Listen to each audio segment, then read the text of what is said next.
one of the medium I use is mushroom spores. And this is, like mushrooms have they have spores to reproduce, and they shoot them. They either fall or they shoot them out. And all of them have various mechanisms for doing that.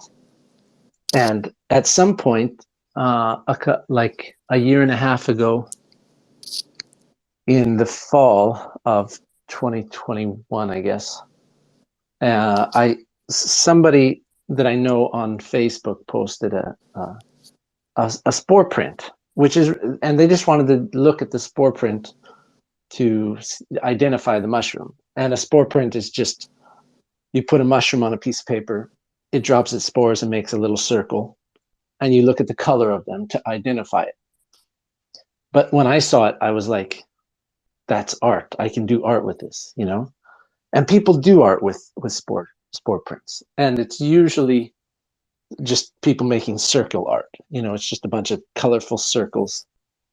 But for me, I realized that I could use stencils to cover up the paper, to cover up the art paper, put down my mushrooms on top of that, and really control where the spores land.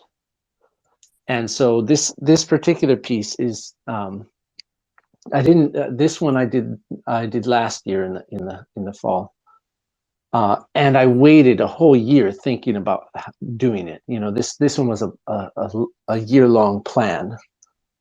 That once mushrooms come back around, the next mushroom season, then I'm gonna do this piece.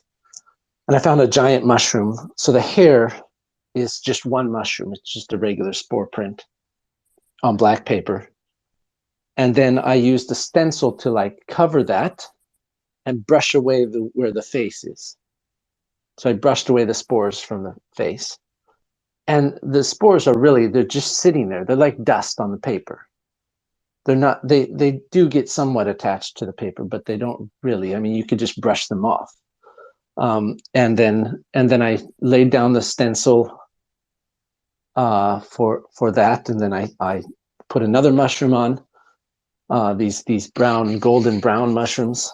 And you can see really close up that you have the lines of the face has 3 different mushrooms producing the spores. And then I brushed away the eyes and the mouth, the facial features. And then I covered all of that, and then used another mushroom for the shirt, for the blouse that the woman has. Excuse me. And so this is 3 stages with mushrooms. So it's almost like silk screen.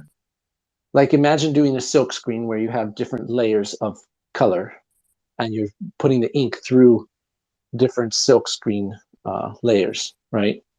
I'm kind of doing the same process. I've done silk screen before. This is a similar, just using stencils and different mushrooms with their different colors. And the spores are actually, if I just leave it sitting, they're going to fade away. They're going to fall off.